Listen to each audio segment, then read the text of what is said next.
We are back from time off.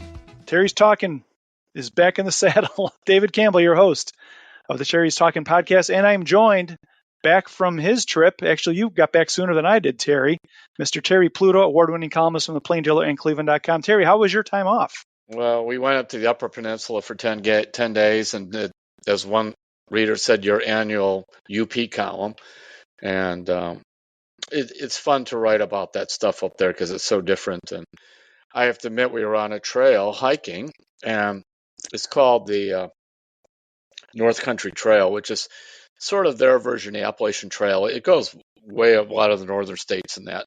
And I just knew there was along Lake Superior, there's a supposed to be a cool lighthouse. As it turned out, though, that was true. But also there was all this shipwreck stuff, this wreckage right on the shore from different ships. It's all kind of embedded in the sand, and it's not a super hard place to get to, but it's somewhat remote. And so that was cool to run into that. And of course, that led to the Edmund Fitzgerald and Gordon Lightfoot running through my brain. Now, that was about 80 miles away from where we were, so that wasn't pieces of the Edmund Fitzgerald there. But there were enough different parts of boats and everything else to make you realize, man, it doesn't take much for, as I talked about too, how one phone call, whatever, suddenly our lives can get wrecked by different things. And that's how the storms come off of Lake Superior. That's exactly what happens when football or baseball seasons can go awry and all those kind of things. It's funny you mention Gordon Lightfoot because we went to Ireland while we were off on hiatus here. I went with my wife and kids. My daughter had been when she was 6 months old. My son had never been, and they got to go with their grandma, who's born and raised in Ireland. So we got to meet a bunch of their cousins and everything like that. But we went to some music sessions in some of the bars back in Ireland, and there was a song that sounded like the wreck of the Edmund Fitzgerald. I'm like, wow, this sounds like the wreck of the Edmund Fitzgerald. My son said, yeah, it's Gordon Lightfoot. And it wasn't, but it was kind of a similar feel to it. But I got to tell you a story about Ireland, Terry. So there's a mountain in County Mayo where my dad is from called Croagh Patrick. Mm-hmm. And it's kind of a lot of Catholics make a religious pilgrimage up this mountain, Croagh Patrick, and you're supposed to pray while you go up. And when you get up to the top, you're supposed to say prayers. So it takes 3.5 to 4 hours to do this thing. It's all rocks and sheep the whole way up, and it's really steep. And so my son and I do it, and we get to the top, and I'm looking, and there's a young man sitting, looking out over the view where you can just see for miles and miles. It was a rare, clear day. And he's wearing a shirt that says like Columbus Fife and Drum on the back. And I said, hey, you're by yourself. Do you want me to take a picture of you while you're up here? And he says, sure. And I said, are you from Columbus? And he goes, no, I'm from Canfield. Really? In the Youngstown area. And I said, oh, we're from Cleveland. And he said, oh, my dad went to St. Edward High School, and we're big Cleveland sports fans. So here we are. I travel to Ireland. We drive out in the middle of nowhere, and we climb this mountain, and there's somebody from Northeast Ohio. So I told Brian I would take his picture, and I would, and so I thought I'd mention him on the podcast here. So. Well, I just wondered too, and then he was going to ask you about the Browns, and you have to give an opinion, and. Yeah, so Ireland is very hot now in terms of tourism, it seems. For people around here, I know several people that have gone there. So yeah, and it was nice. We kind of had a mix of touristy stuff and family stuff, so it was all good. So it's great to be back. But Terry, before we go on, we got a lot to get to. I know you went to see Chase DeLauder. We want to talk about that. But real quick before I forget, Darcy Egan, the longtime outdoors writer for the Plain Dealer and cleveland.com, a few weeks ago, he was inducted into the Ohio Department of Natural Resources Hall of Fame. And boy, talk about something that was deserved. He got to meet the governor, and it was a beautiful day down there, and a great day for Darcy and his wife, Laura. And I just want to say congratulations to Darcy, who we've both known a long time, and well-deserved. So way to go, Darcy. The nice thing about Darcy was I had worked at other papers where there were other outdoor writers. They knew a lot about fishing and hunting and that, but they were not very good writers. Darcy is a very skilled writer, because that's the thing. Like if you're the outdoor writer, or you're the baseball writer, or the basketball writer, a lot of times we put the subject first, but the object, in other words, what you really do, the writing, that's the key part. It's just like when I tell younger people want to go into journalism or radio, TV, whatever I say, you better love writing or you better love broadcasting, because that's what you're going to do first. I mean, someone who loves sports, but the writing is a chore and it's just something that get knocked out of the way, you're probably not going to be very good at it. And you, in the end, you may not even be very happy doing it. So Darcy combined the best of both. I mean, he knew his stuff. He knew his walleye and everything else. And he also could write in a pretty entertaining manner, because I'm not a big hunter fisherman, but I do check out his columns now and then just because I enjoy how he presents the story. Yeah, well said, Terry. He's such a good writer. You don't have to know much about the outdoors at all to enjoy this stuff. So anyway, congratulations, Darcy, and way to go. So, all right, Terry, I think we should start with the Guardians. When we last podcasted, they were in this thing, and now as we tape this on Tuesday afternoon, they're 59 and 66. They're 6 games out.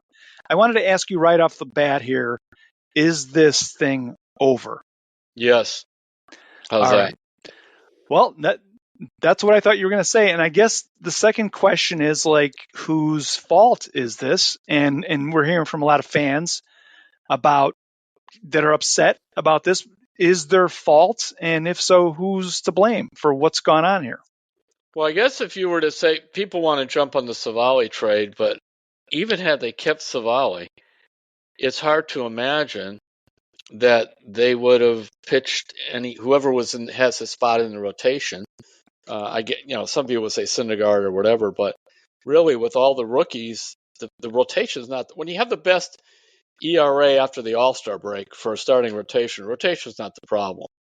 I think it's just been passed over. Oh, he's been hurt. The Josh Naylor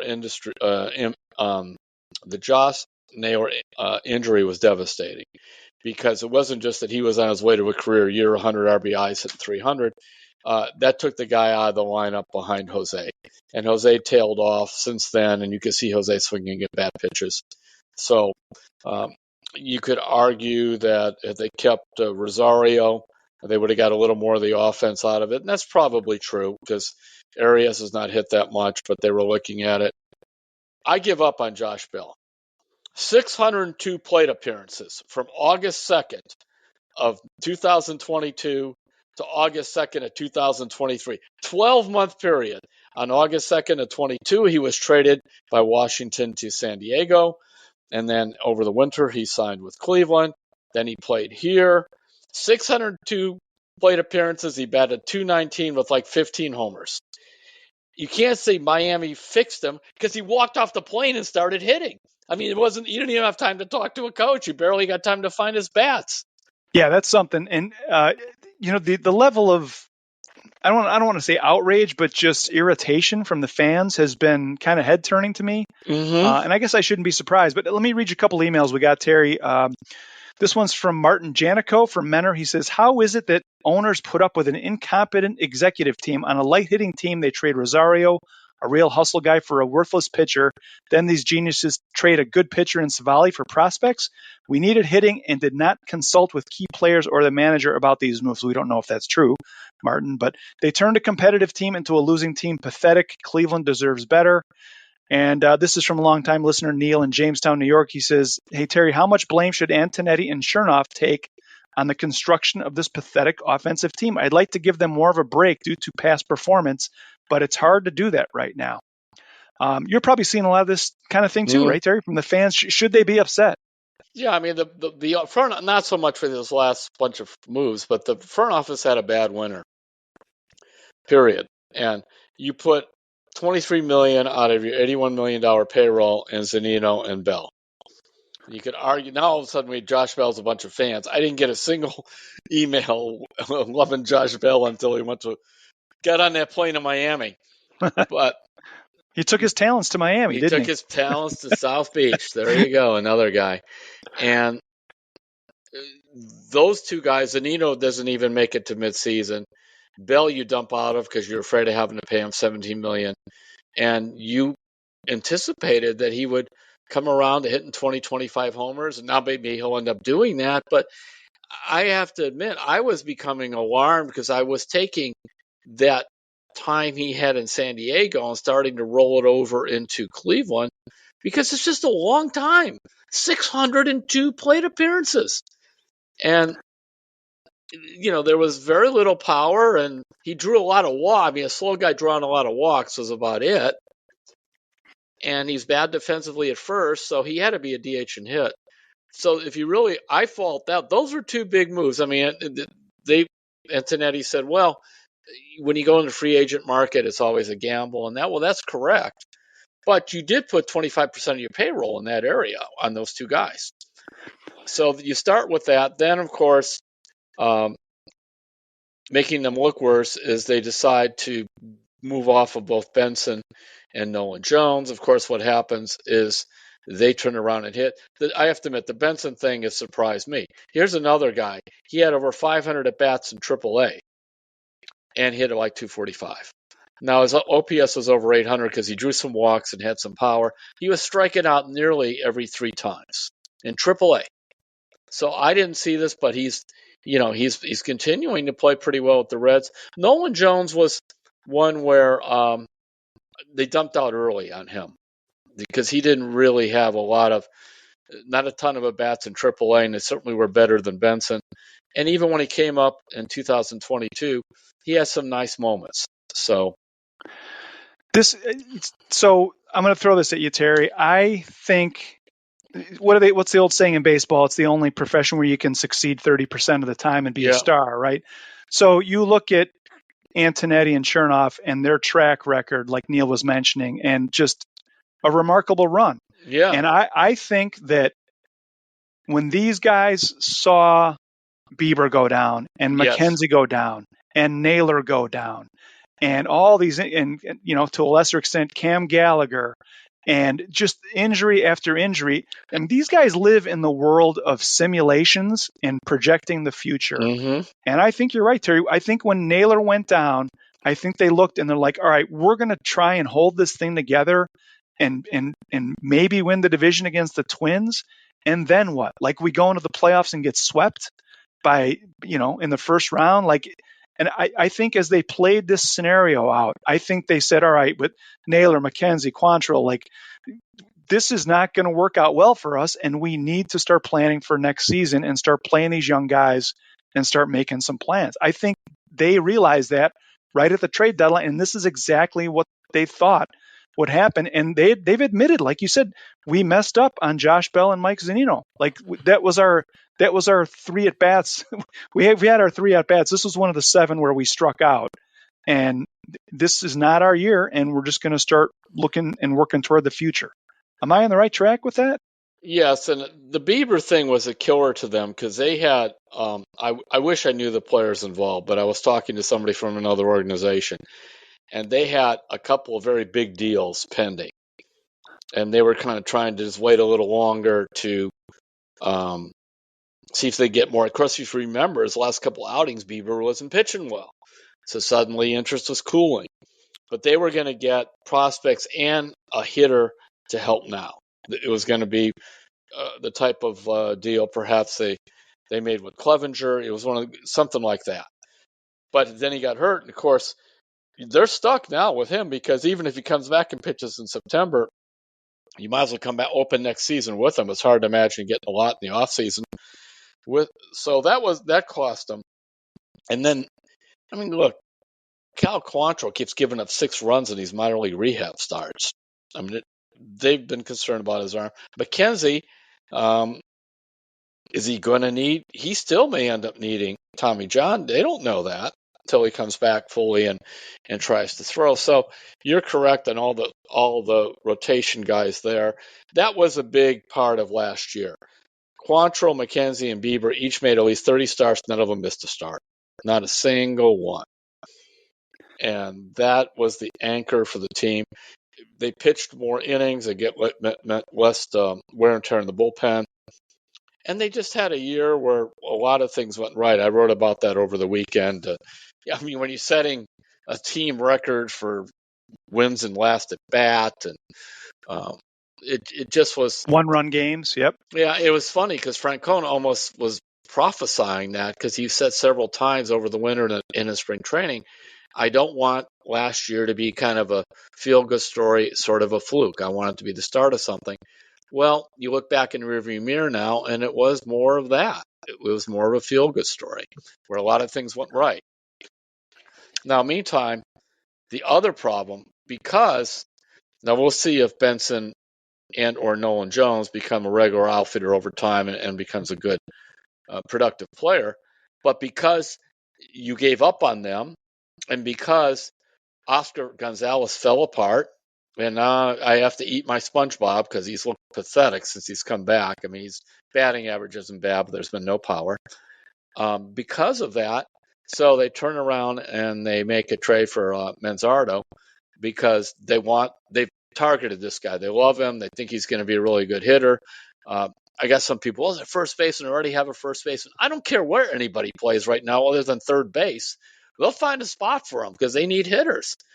So they made the move on that one. And by the way, the one thing that bothers me about that trade isn't so much giving up on Savali and the season, because I just fear that Savali could get hurt at any moment. And with 5 trips to the injured list in less than 3 years, is that all you got in the trade is Manzardo. So he's got to come through. And of course, the typical fashion, he's coming back from a sore shoulder. He's playing now, I think, down in the Arizona complex and that stuff. So they had to know they were going to get hammered on this stuff, and they did. Yeah, and that's what's going on right now. We're seeing fan emails. They're going to take the heat, and they're going to look to 2024, and I think they knew this was how it was going to play out. So Terry, there's a question that's floating out there that I'm hearing around town. Where is the next big bat in the Guardians lineup? And you went out to see someone that might fit that description. You want to talk about your visit to the East Side to see Chase DeLauder? Yeah, it was. I remember when they drafted Chase DeLauder from James Madison, and I thought, well, you don't see that very often. That, of course, they've never had a number 1 pick out of James Madison. And then we find out they draft him and he has a broken foot. I'm like, oh, great. Is this the hitting version of Brady Aiken or something? And then we find out that the broken foot then needed surgery, I think it was in January, to fix it again. So in spring training, I remember it came out about the same time as Daniel Espino needed to get his shoulder shut down or whatever they're doing with it. So there's a couple of first-round picks. I'm thinking, well, I won't see those guys this year. So we didn't hear anything. And all of a sudden, I start to see some tweets. Well, DeLauder is playing at Lake County. So I just kind of paid attention. He's like getting 2 hits every day. So I'm watching this. So then last week, I really kind of looked up deeper in the stats. And right now, as we speak, he's batting, David, 382. I know it's only 100 some at bats, but 382 is 382. And he's 21. This is his first taste of pro ball. So I went out to see him. And the cool thing was, in fact, I have a friend of mine who follows the Guardians or whatever, and he goes, are they ever going to have like some, remember you used to have those big guys like Tomey and Bell and these guys, ever going to have any of those guys that, come up? Well, here's your big guy, 6'4", 235, 21 years old. And David, he's a fascinating story. I talked to him afterwards. He was the West Virginia High School Player of the Year, which apparently carried no weight with anyone because he hit 500 and he won 10 games. He played every sport. And he had one Division I offer. That was James Madison in Harrisonburg, Virginia, which isn't too far away. Colonial Conference. I mean, I'm not putting it down, but we're not talking about the usual ones, the SEC and the West Coast schools and Texas and that. So he goes there, and they drafted him or recruited him primarily as a pitcher. But they found out he grew 2 inches when he got there and put on some weight, and suddenly he kind of added some power in that.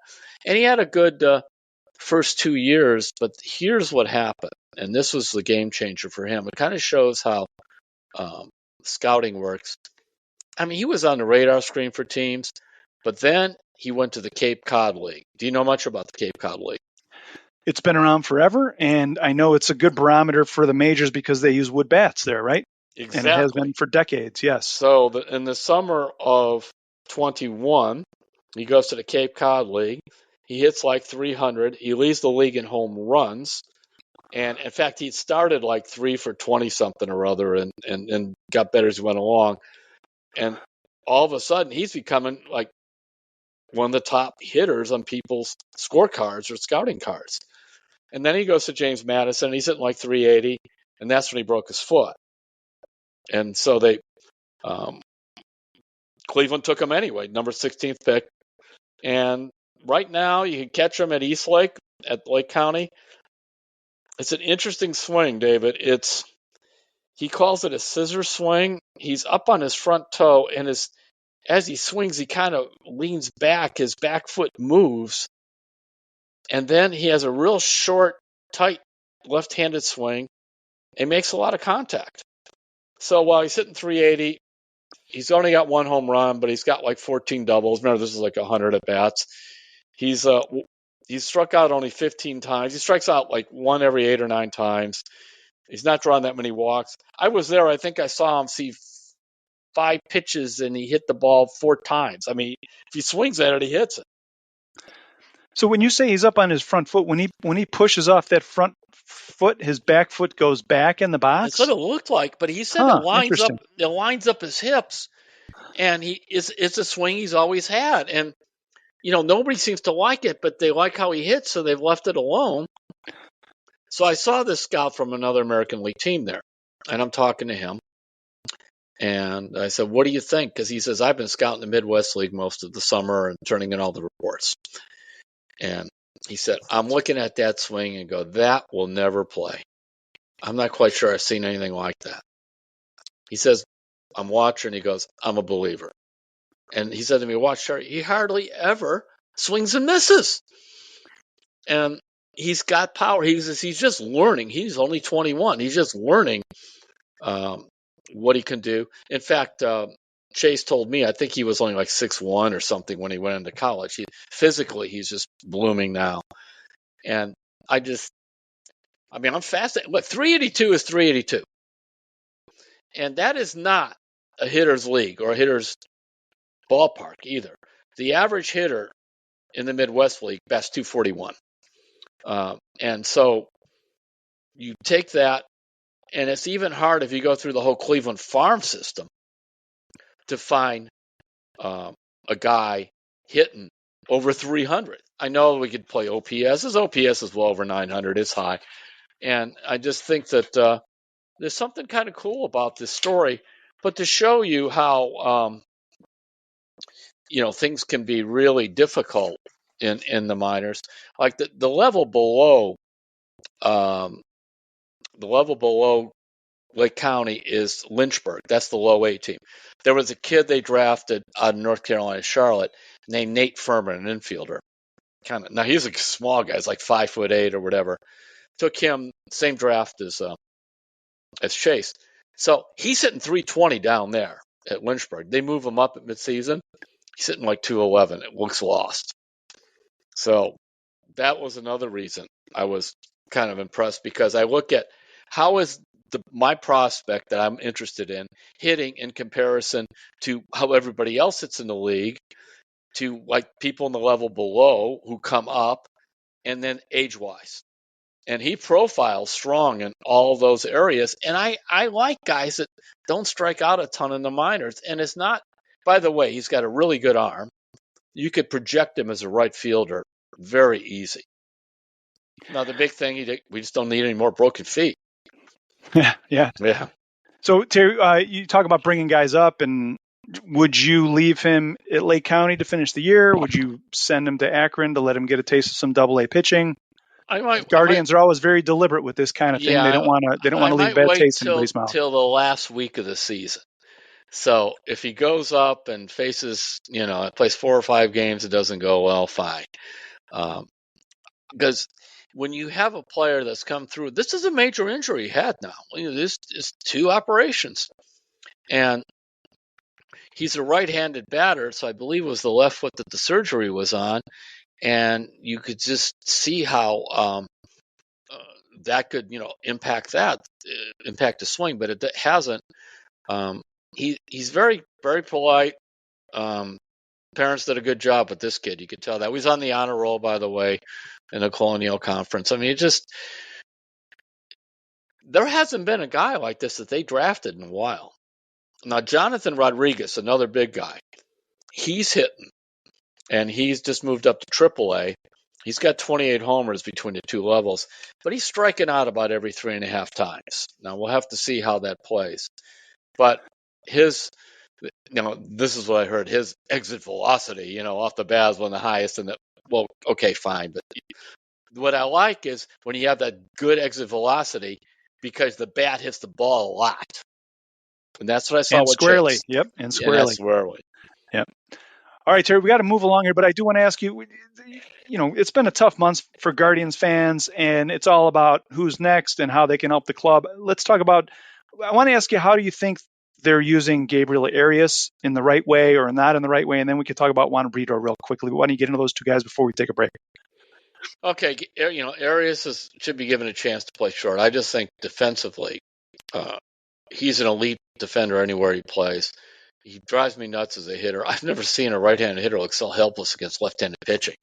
I mean, last I looked, he was under batting 100. But you need to find out about him. And I think there's a cautionary tale with Benson and with Nolan Jones about dumping out too early on a guy that you had liked for quite a while. So let's see how that goes. I would want to spend more time with him than Rocchio, and I happen to like Rocchio too. But let's find out more about Arias as they go along, and that'll be it. Oh, Juan Brito, by the way, he's the guy they received in the trade for Nolan Jones from Colorado. So I'm talking to the same scout that was at that game in Lake County, been scouting the Midwest League, and I said, "What do you think of Brito?" He said, okay, defensively, he's not very good. Second base, third base, whatever, is not real good. I said, what about as a hitter? He said, now listen what I'm saying carefully. He reminds me of a young Manny Ramirez. Not the Randy Ramirez who's hitting 30 home runs. Nobody knows that. But plate discipline, bat to ball skills, just like if you look when Manny was in the minors, he was hitting 300 everywhere. Doesn't seem to be in any way overwhelmed by what he's seeing. So he said this kid really has the looks of a really nice natural hitter. It'd be interesting to see where they end up playing him. I mean, I'm looking, in the early years of Manny Ramirez, Manny hit 325 in the Arizona Instructional League. He goes to Lake County, by the way. He is 354. Then he goes to Akron, only hit 272. Then he is 302 in Columbus. So, and back then he wasn't showing the kind of power, and that's what he meant. You see, Manny really never even hit. Excuse me, Jose never even really hit more than 20 homers until 2017. So that's what he meant about just waiting to see. But he said, Brito, he goes, I could see why Cleveland really liked him. And I was told by the Guardians, of course, they say stuff like this periodically, that they had as many calls about him as any prospect in the system, Brito. But so did he say that Brito reminded him of Manny or Jose? No, Jose Ramirez. Jose, okay, Jose, gotcha. yeah. We all had Manny on the mind because he was just in town. Yeah, right. Yeah. Jose, yeah, because Manny started hitting from the beginning. Right. Yeah, Jose Ramirez. One of the most incredible roll out of bed hitters in the history of baseball, probably. But actually, Jose was like that, just not without the power. Right. Jose always could hit. And so that's what I meant. Yeah, Jose Ramirez. So too many Ramirez's over the weekend. Need some more Ramirez's that get hit, because I tell you, that's a good last name for this organization. All right. So, hey, let's take a break here, Terry. That's some good Guardians talk, and fans will be able to watch some of these prospects and kind of see how they fit into the grand puzzle. Look, when we get back, we're going to talk about Cade York. You wrote a really wonderful column the last few days about, I don't want to talk about Cade York, but I have to. Yeah. And I think we have to as well. We'll spend a few minutes on that. I want to tell you why I think the Browns should sign a veteran kicker, even though they say they're not going to. I want to hear your take on that. So we'll be right back on Terry's Talkin'. We're back on Terry's Talkin, David Campbell and Terry Pluto. We're going to get into some Browns here, Terry. So I know you are the sports staff's kicking consultant. Mm-hmm. And we saw what happened with Cade York the other day, made 3 field goals against the Eagles, comes down to the end of the fourth quarter, misses a 47-yarder, penalty on the Eagles for lining up over the center. They move the ball 5 yards. Then he misses a 41-yarder. And immediately the Cade York questions start coming in from fans and reporters about, like, is this guy going to be okay? It was interesting, Terry. It was a 47-yarder on the first miss, and then they got a 5-yard penalty, and they moved it to the Browns actually kicked that, and it was a 41-yarder, which was weird because it went from 47 to 41. It was 6 yards. So I don't know if they noticed something or if it was just a mistake, but that was just a side thing. But where do you sit with Cade York as we are in the final week of training camp here, and what do you think he should be doing? I would have another kicker in camp. Me too. Because, well, 2 reasons. One is, what if these guys get hurt? I remember a couple years ago, they were going to go into the season. I think it might have been the year that they ended up with Chase McLaughlin kicking. Cody Parkey was supposed to be the kicker, and he got hurt right before the opener. But if they had him, McLaughlin, like on the practice squad or something, they had a guy around. So I like having that extra kicker because if your guy gets hurt, at least you have somebody else you've worked with. Then you turn around, and if your guy is struggling like York, I mean, the fact is whether you bring in another guy and that pushes his confidence or not, his confidence is shot right now. So he's just got to get past that or he won't. Now, the tough thing, like a guy that like Robbie Gould would be a natural one to bring in, but I don't think he's coming in just to sit behind Cade York. He's not. No, he wants to sign for some decent money, and he wants to play for a Super Bowl contender. But It's funny you mentioned him, Terry, because I was thinking about him too. And here's why I think they should bring in a veteran kicker. And I think Robbie Gould is probably too high of a caliber kicker to bring in for this. But if you're a kicker and it's training camp and you're the only one, I mean, Bubba Ventrone isn't a kicker. The Browns' new special teams coach, and Cade York stands around in practice every day with his thoughts and his tee and his holder and kicks the ball. And I'm like, if you had some guy who was like late 30s, who'd been around the league for 10 years, just to hang out with and be like, hey, you know what? I went through a rough stretch in 2012, and here's how I got through it. Just somebody to hang out with and kind of ease your way back into like the normalcy of kicking again, and instead of just sitting there with your own thoughts. I think if they found someone who would love to get out of the house for a month, come and kick some balls, hang out, and then be on call, you can still tell Cade York, you're our guy, but we want to bring someone in just to change the dynamic a little bit and give you someone to talk to and bounce ideas off of.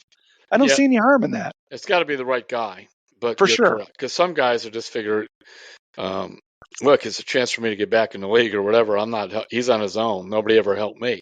So you have to make sure it's the right type of guy. Someone who's sitting at home and would love to spend a month kicking some balls and getting his toe back into football. Yeah, that you could put in the game, because bringing in another rookie kicker, that doesn't really solve, or some guy that's maybe kicked in 3 NFL games or whatever. That's not the answer. But they have to be concerned with this, and it is not a lack of ability. I mean, when he misses these kicks wide right or wide left, once in a while he really shanks one. But in general, they're good for 5 to 10 extra yards than what he needed. His leg is strong enough. And we don't want to. I don't think fans want to see the Browns give up on. We talked about the Guardians giving up on guys too soon. You give up on a guy like this, and now he goes to Pittsburgh. Yeah. Well, and we know how that story ends. So. Well, the difficult thing too, David, is if you look at the stats last year, I went to think it was Pro Football Reference, and they ranked 33 kickers as basically the regular kickers. And while Cade York made 75% of his field goals, which sounds high, it actually isn't. That ranked 30 out of 33. 9 of the kickers are making more than 90%. And the kicking has become such an art form. these guys are so good at it. I mean, Luke Gross's career kicking percentage is like 57% his conversion. Don Cockcroft was in the high 60s. Now, they both had some seasons higher than others, but that's why I think it is where we're shocked when people miss, because they seem like they're almost automatic. I think you're on it. I think, Terry, we get Cade York a square-toed shoe, and he's off and running. Yeah, He could be the last of the straight-on kickers. Yeah, I mean, it is, and to your point, they don't generally have guys that teach it. Now, Kay's got. I asked Bubba Ventrone about that. He said Kay's got his own kicking coach and that, and he says most of these guys do. And Bubba said a part of his job was to really work with him mentally. And I'm sure he's trying to do that. Now, Chase McLaughlin, remember, he had all kinds of problems here. The following year, he signed with the Colts last year, and he had a really nice year for Ventrone. I also think it helped the fact that he was kicking in the dome big time. But we're going to find out, if this were his first season, it would be a little different. They always mention Daniel Carlson, who Minnesota had drafted and then cut after 2 games. He was cut after 2 games. He attempted 4 field goals and made 1, and they dumped out on him after drafting him. That's too soon. Of course, he signed with Oakland. Yeah, then it was Oakland or Las Vegas now, and he's kicked great since then. They will drive you nuts, the kickers. They will, because I think now quarterback clearly is the most important position on the field, the hardest to find. But I would say second after that is it's hard to find a really elite good kicker. But in the same way they say they can't find 32 guys to consistently start in the NFL at quarterback, you can't find 32 to consistently kick either, at least not at the high standard that now is what it means to be an NFL kicker, to make 85% or more of your kicks. I mean, there's maybe 15 or 20 of those guys, just like there are quarterbacks.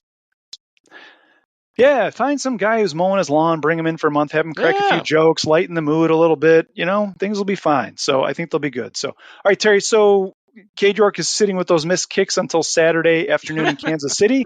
The Browns say they're going to play their starters like 20 to 25 plays. Is that the right decision? If too many, more, too few, right around the right amount? If not more, I'd like to see him play the first half. I know they're all sitting there and they're worried about everybody getting hurt. But what have we actually seen from Watson where they're tackling or whatever? 1 series.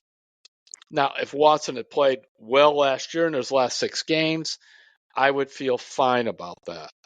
But clearly, there was a lot of miscommunications and other things that were happening. And you can't replicate that stuff in your scrimmage with Philadelphia or in your own scrimmages, because the quarterback's not getting hit. And I just want to see him play more. You just tell him, I didn't like the fact he was almost looking to run in those games. The one game against Washington. No, don't do that. But I want you to move the ball. Let's see it. Just get some flow going. Nick Chubb doesn't have to play.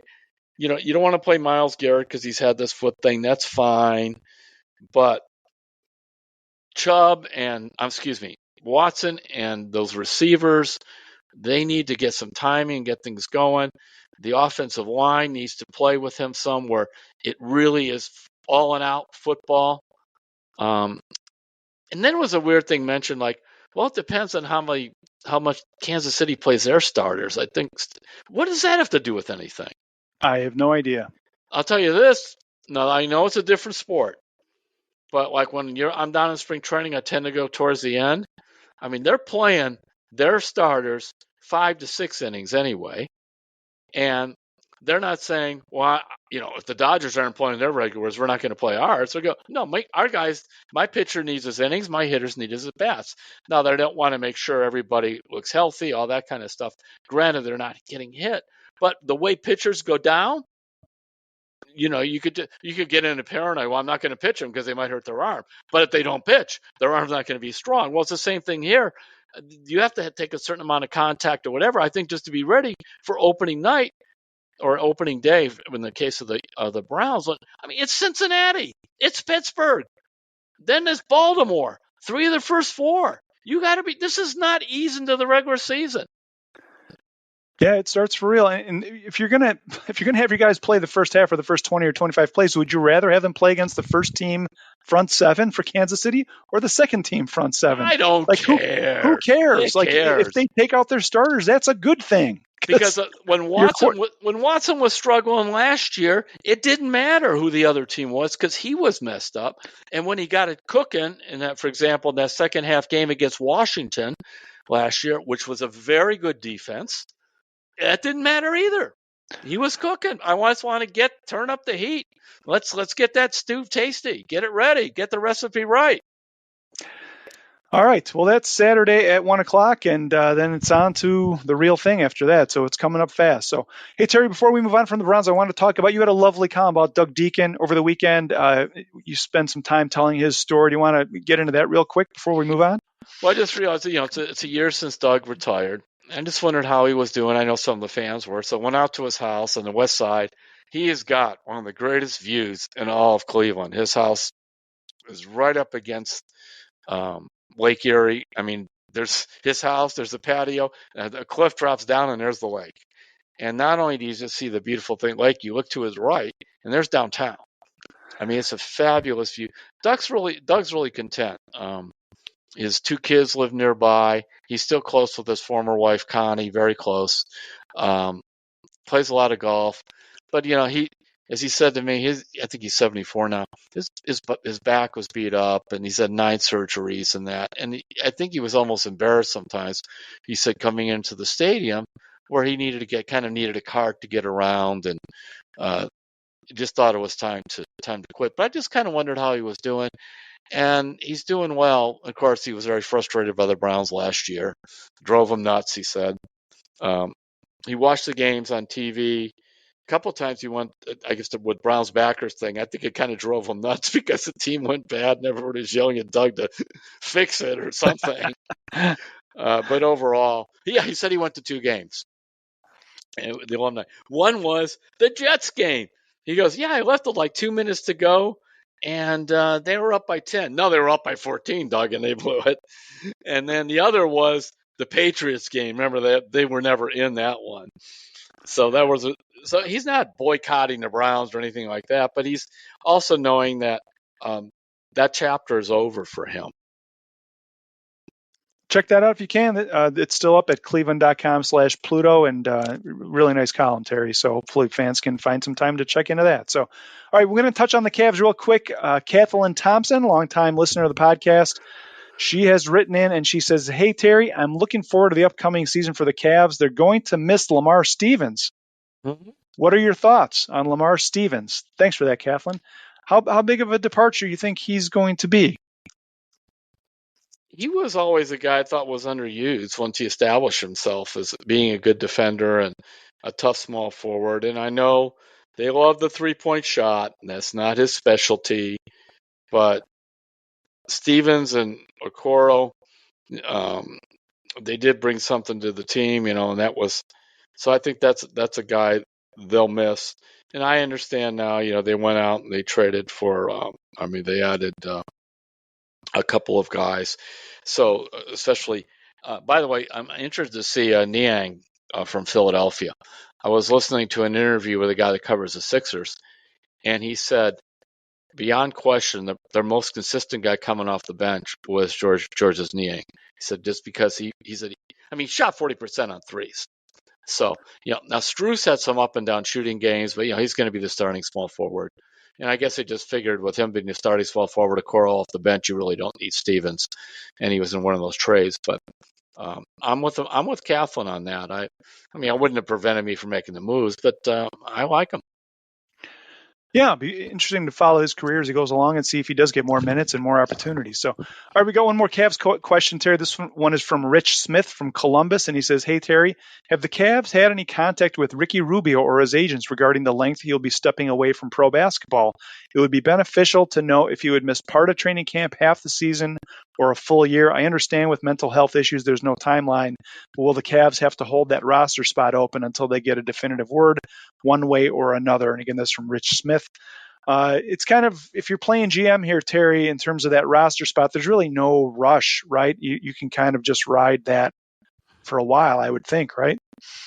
Yes, and I mean, the reason they picked up Jerome was because they were worried about Rubio anyway, not so much from the mental side, but he had that second ACL operation on his knee, and he just did not look anything like the guy that was prior to the injury. So they brought him in. That's one of the guys that's a backup point guard, and my guess is the Cavs are aware of some of the possible timelines, but they're not going to say anything in that environment there. It's just too bad because, man, Rubio was so good with this team when he first came here a couple of years ago, and that was the thing that's remarkable. He and Darius Garland had the best plus minus of any two guys in the NBA during those first 40 games or 50 games that they played together. They just totally blended well together, and so we'll have to see. But I know that they were concerned just about Rubio coming back physically from the knee after what they saw last year. Yeah, and when something like that happens, you just got to give a guy time and space and see what happens. And that can be depressing too, because Rubio's played forever, and I'm sure he worked very hard about the comeback. And while he said his knee was fine, his play said something was wrong. Because remember, he could hardly make a shot last year. It was pretty sad, and he wasn't moving as well either. Yeah, and as you mentioned, I mean, Terry, I think you started playing pro basketball when he was 16 back in Spain, right? So, I mean, it's a big adjustment. And so I think the guard chemistry, Terry, is going to be one of the big storylines early in the season. But I think Jerome played about 45 games for the Warriors last year. I think he shot about 48% from the field and 39 on threes. So how those guys mix and match will be one of the interesting storylines. I mean, they could put Strus in the backcourt and, try to play that way with Strus and Donovan Mitchell or with Garland. But I like the fact that they have Jerome is more of a pure point guard. I like to have one of those. And sometimes you could find another guy floating around and just bring him in who could, get things set up. Yep, give you some good minutes. So, all right, we do have a few Hey Terry questions, Terry, that are kind of random and maybe not related to what we were talking about before. So let's get into those. I love this one. This is from Chris from Denver. He says, hey, Terry, would you rather have Mr. and Mrs. Mobley or Mr. and Mrs. Naylor as your parents? Wow. We've talked a lot about both the Mobleys and the Naylors in terms of teaching their kids the fundamentals, how sound they are. And I thought that was a fun question. What do you think of that one? And also to the fact they're both, look, you never know totally how is a person, but there are no bad stories about the Mobleys or the Naylors or the kids getting in trouble or anything like that. And so it's nice. I'll tell you one thing, if you're going to have brothers on your team, you better make sure they come from good parents, because that could create all kinds of problems if that's not the case. Well, I don't know how I would answer that one, but I would say I'd rather be the Mobleys or the Naylors kids' accountants. That would be my Yes, you would. You certainly would. All right, and this last one is from longtime listener Jack in Erie. He says, hey, guys, I wanted to tell a story about my dad for the podcast. When my dad, he's fine, he's still with us, was a kid, he was in a bad car accident where he lost several teeth, and to this day, he uses false teeth to scare us. Anyway, his dad, my late grandfather, sent the Indians a note telling them that his son had been in an accident. He got a personal handwritten letter from Herb Score, and he knew it was really from Herb because of the handwriting, which was askew. He still has that to this day. I only heard Herb live when I was like 10 years old, but I remember it, and I think his name should be out there in right field at Progressive Field. So that's from Jack in Erie. Thanks for that story, Jack. That's a good one. That is a thought of, well, Herb, I believe, is in the Hall of Fame. He is in the Cleveland Hall because he went in with Rocky. And that was one of my favorite memories, because at that point, Herb had so many strokes he could hardly speak. Rocky was there pushing him in the wheelchair and really served as Herb's PR guy. Remember, Rocky's going in both. They both are, talking about how great Herb was. But there's a special thing like they have the Joe Tate perch, there. And I think they should maybe even have a little broadcaster section in Cleveland for Herbie's Haven or something like that. Yeah, Huh? and then Tom Hamilton's going to certainly fit there. And you could go back. Jimmy Dudley was a broadcaster in Cleveland. He's in the Hall of Fame. And Jack Graney, some of these others. It'd be kind of a cool thing for them to do. So that's a thought. All right. Well, thanks for those letters. And we got a bunch more, Terry, that we didn't have time to get to today. I'll try and roll them into next week's podcast. But if anybody out there wants to send us a comment, question, a good joke, any feedback on the podcast, you can send those emails to sports@cleveland.com, and we will take a look at them and try and get them on next week's podcast. So I think that's it. We good? Anything else you want to get into? That'll do it. All right. I do want to mention that Terry has a newsletter. It is free once a week. I believe on Mondays, you get everything that Terry has written over the last week. So if you signed up for the one that came out yesterday, you would have gotten the Doug Deacon column as part of that offering. But you can go to cleveland.com/newsletters and sign up. It's really easy. It takes like a minute and it's free. So that's a good way to keep up with what Terry's been up to. So all right, Terry, that'll do it. We'll have some good stuff to talk about next week with the Browns and the Chiefs, and we'll keep track of Chase DeLauder and everybody else, all these young prospects. We'll catch you next week, everybody, on Terry's Talk.